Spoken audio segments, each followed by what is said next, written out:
Assalamualaikum warahmatullahi wabarakatuh. Halo good momies, ketemu lagi sama Evi. Ini adalah video part 2 seputar ASI. Di part pertama saya udah ngebahas basic-basic tentang ASI dan gimana cara kita menanggapi komentar-komentar seputar ASI.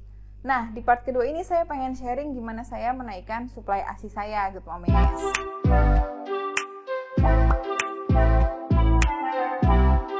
Sebelum kita mulai, disclaimer dulu, saya bukan konselor laktasi. Jadi kalau misalnya good momies punya concern spesifik mengenai menyusui, ada masalah seputar ASI dan menyusui, sebaiknya konsultasi langsung ke konselor laktasi betulan. Jangan tanya sama saya di kolom komentar, nanti saya nggak bisa jawab good momies. Oke, jadi gini ceritanya good momies. Zul itu lahir berat badannya 3,3 kg. Dan pada saat pulang, nah ini juga good momies harus tahu ya, kalau misalnya bayi itu pada hari-hari pertama bisa turun berat badannya 7-10%.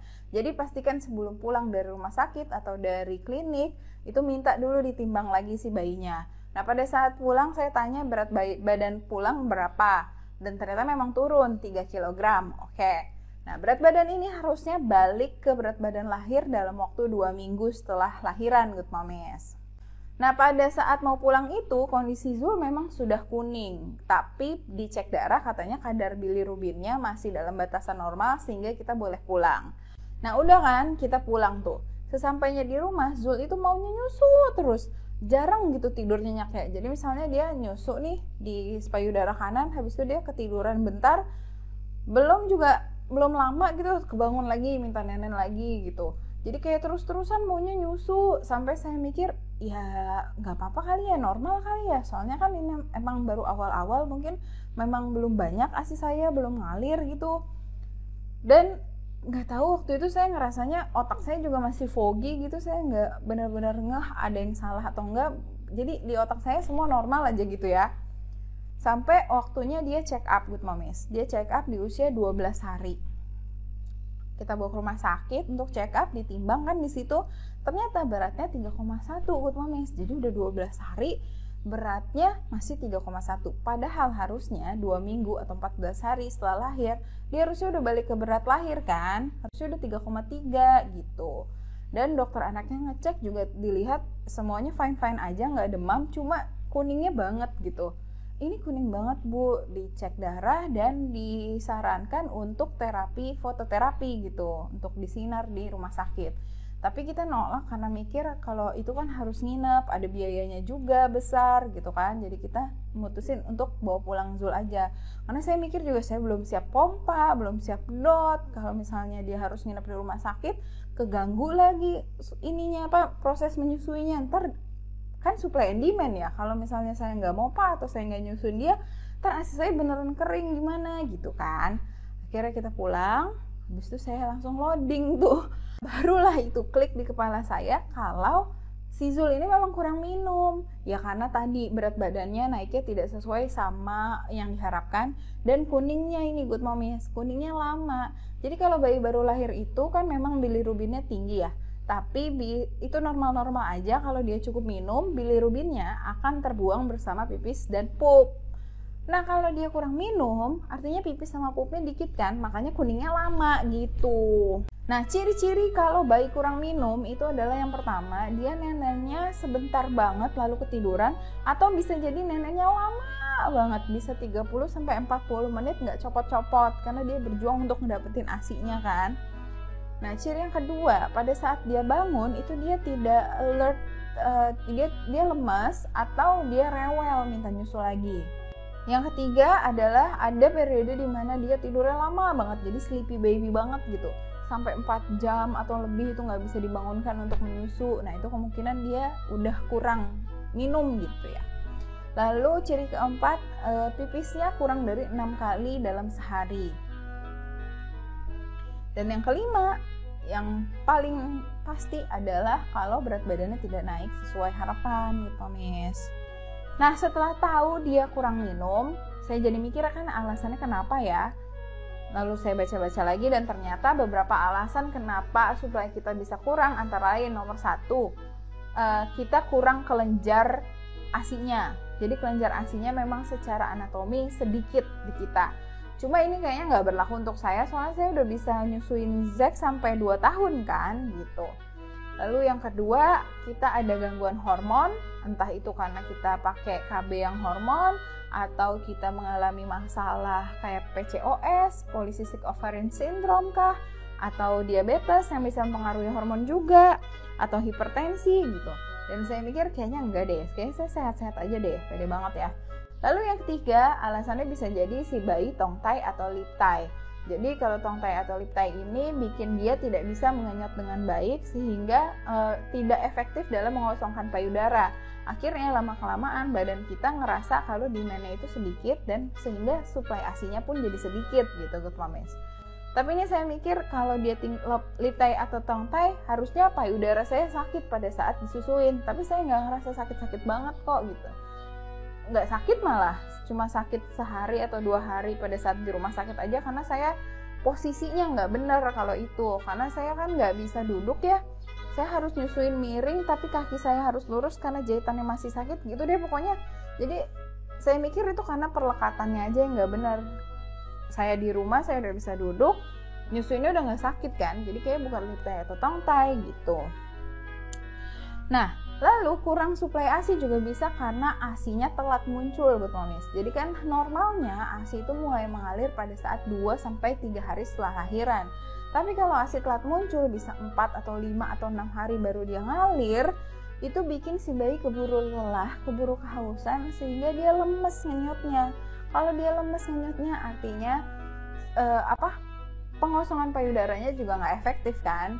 Dan kebacanya demand-nya sedikit, akhirnya suplainya juga jadi sedikit gitu. Nah, kondisi yang mungkin menyebabkan ASI jadi telat muncul antara lain karena kelahiran anak pertama.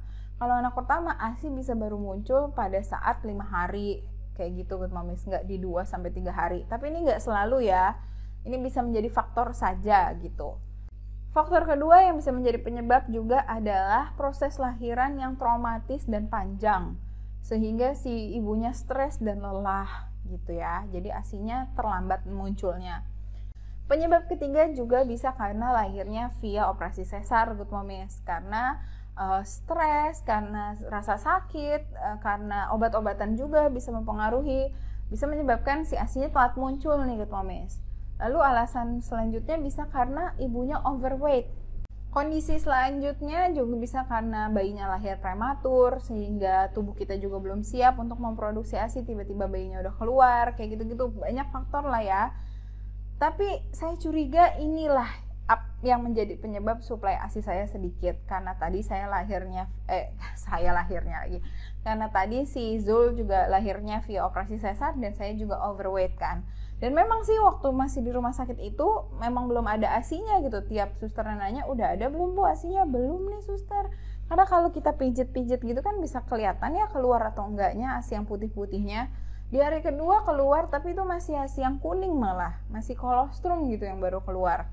Dan saya amati juga, saya ingat-ingat gitu ya, pada saat hari-hari awal di rumah ya diapers dia memang kering gitu. Nah oke lah ya, terlepas dari kenapanya, udah ketahuan jelas-jelas si Zul ini kurang minum dan berat badannya menyedihkan begitu dan dia masih kuning. Jadi saya beneran harus menaikkan suplai ASI kan. Nah di titik ini, bahkan suster tempat kita periksa pun sudah bilang di top up aja bu pakai formula, jangan paksain ASI, yang penting anaknya minum gitu kan. Dan ini bukannya saran yang buruk ya, ini nggak apa-apa, nggak masalah buat saya untuk top up formula gitu. Cuma sebenarnya kurang lengkap sih suster yang ngasih taunya. Kalau misalnya di top up pakai formula tanpa kita pompa, itu kita akan membahayakan suplai ASI kita juga gitu.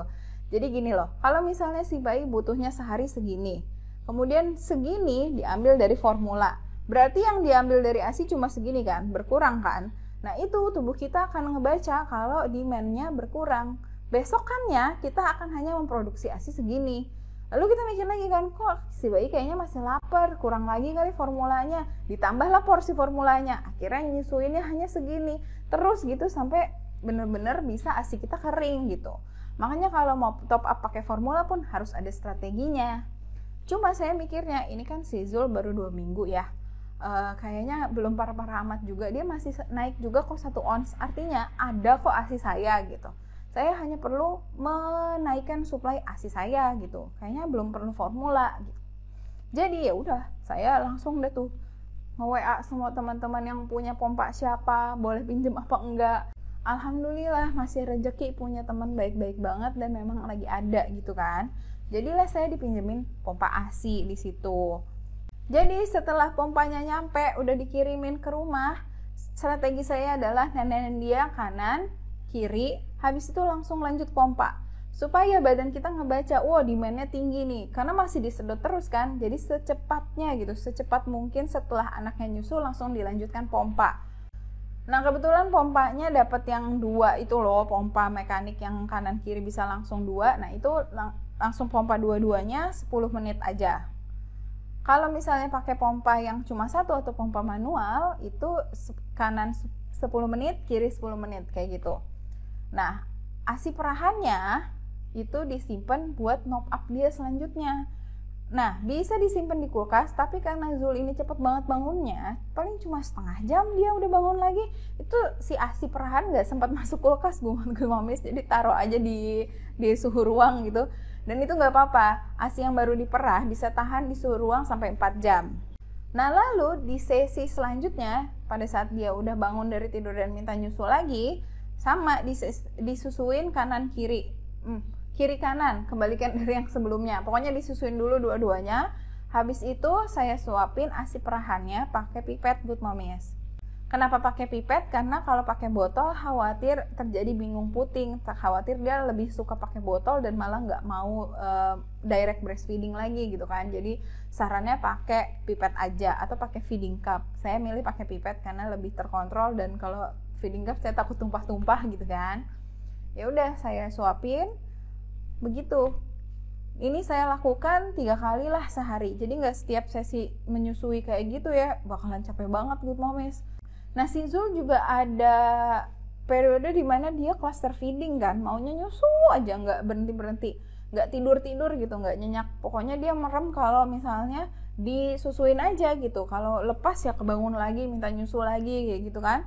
Nah itu saya nggak paksain pompa Good Momies, saya hanya pompa kalau dia beneran tidur, habis disusuin dia tidur nyenyak, nah baru di situ kesempatan saya pompa.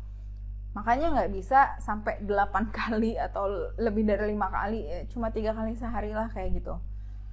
Dan itu tetap lumayan sih menurut saya, lumayan mempengaruhi, karena dari awal mompa itu paling cuma dapet 15 mili satu payudara, jadi 2 payudara cuma 30 mili gitu kan. Dan itu langsung habis. Pada saat saya nyuapin Zul itu kerasa banget dia kayak haus banget, dan itu langsung habis ASI perahannya loh. Seminggu berjalan, jadi udah seminggu saya lakukan 3 kali sehari pumping, lalu nyuapin pakai pipet. Saya cek frekuensi pipisnya nih, alhamdulillah Good Momies udah lebih dari 6 kali. Waktu itu dalam sehari dia pipisnya 8 kali. Tetap saya lanjutkan, tapi frekuensi pumpingnya saya turunin jadi 2 kali aja. Alhamdulillah banget nih, waktu dia 1 bulan kan kita imunisasi, nimbang dong. Timbangannya udah naik Good Momies, udah jadi 3,7. Jadi dalam 2 minggu saya melakukan itu, dia berhasil naik 600 gram, dan itu saya bersyukur banget, dan kayak berhasil gitu kan. Gitu Good Momies cara saya menaikkan suplai ASI saya. Nah gitu Good Momies cerita saya. Nah tapi kenapa saya nggak langsung top up ke formula, karena alasannya tadi kan Zul itu masih 2 minggu dan menurut saya itu belum parah-parah banget. Nah kalau misalnya Good Momies mau top up pakai formula karena kerasa lebih urgent daripada kasus Zul, boleh Good Momies, tapi gini strateginya supaya supply Good Momies nggak jadi makin dikit gitu ya. Step pertama adalah susui kanan kiri, tapi batasi waktunya. Masing-masing payudara hanya 10 menit saja, jangan lebih, karena kalau lebih juga buat apa, dia kan nggak efisien nyedotnya kan, ASINya juga dikit kan. Jadi batasi aja supaya dianya juga nggak kecapean. 10 menit kiri, 10 menit kanan. Step kedua adalah top up. Maksudnya tambahkan kalau memang dia masih lapar, ya pasti masih lapar kan, kalau berat badannya kurang gitu, tandanya dia kurang minum kan. Nah, top up dengan formula, buat formulanya dikit aja dulu. 1 scoop itu kan buat 30 mili, udah 1 scoop aja dulu. Lalu suapin pakai pipet. Nanti akan ketahuan di mana titik dia kenyang. Kalau dia kenyang, dia udah nggak mau nyedot lagi, Good Momies, nggak mau minum lagi, dia buang muka atau gimana gitu kan. Terus stop. tandanya dia udah kenyang. Tapi kalau misalnya dia belum kenyang, ya udah tambahin lagi, bikin lagi 30 ml gitu kan. Step ketiga, segera setelah kita selesai nyuapin si baby, pompa good momies, pompa kanan kiri 10 menit masing-masing, begitu. Hasil pompaannya jangan dibuang, ya iyalah itu kan berharga banget ya good momies. Nah, pada saat menyusui berikutnya, kita balik lagi ke step 1 kan, nyusuin kanan kiri 10 menit. Setelah itu di step kedua, suapin dulu ASI perahannya. Suapin dulu ASI perahannya sampai habis, sesedikit apapun yang good momies dapatkan, suapin. Karena itu berharga dan itu mengandung semua kebaikan ASI gitu ya. Kalau dia masih lapar, top up lagi pakai formula gitu. Lanjut lagi pumping, gitu terus. Jadi di step keduanya ini, dahulukan selalu ASI perahannya. Nanti lama-kelamaan dia akan kenyang di hasil ASI perahan saja. Dan itu berarti udah nggak perlu formula lagi kan. Itu tetap lanjutin pompanya sampai dia kenyang di ini aja, di pas nenen aja gitu. Kalau udah kenyang di pas nenen aja, udah berhenti pompanya. Pompa hanya untuk kalau kita ngerasa sangat-sangat sakit, sangat-sangat penuh, tapi jangan sampai kosong gitu aja. Supaya pelan-pelan nurunin suplainya kan. Takutnya kelebihan suplai juga kan gak enak juga, kita takut mastitis ya. Begitu good momies strateginya kalau mau top up pakai formula. Berapa lamanya ya tergantung si bayinya kan, tergantung efisiensi kita mompanya, tergantung seberapa cepat kita bisa naikin suplai ASI kita dan lain-lain. Tapi kira-kira gitu strateginya. 3 step, yaitu nyusuin, habis itu top up, baru pompa. Gitu ya good momies. Insya Allah strategi seperti itu bisa membuat si bayi kenyang dengan formula tanpa kita mengorbankan suplai ASI kita. Seperti biasa, bacaan lanjutan saya taruh di deskripsi supaya good momies yang pengen tahu lebih lanjut bisa baca sendiri. Dan sekali lagi, saya bukan konselor laktasi, jadi jangan tanya ke saya yang macem-macem ya, nanti saya bingung. Ini saya cuma berbagi pengalaman aja, siapa tahu bisa membantu para pejuang ASI lainnya untuk nggak kejebak di top up formula sampai ASInya kering, gitu sih tujuan videonya. Kalau merasa videonya bermanfaat, tolong dikasih like ya. Itu aja video kita kali ini, makasih banyak good momies yang udah nyimak. Wassalamualaikum warahmatullahi wabarakatuh. Bye bye good momies.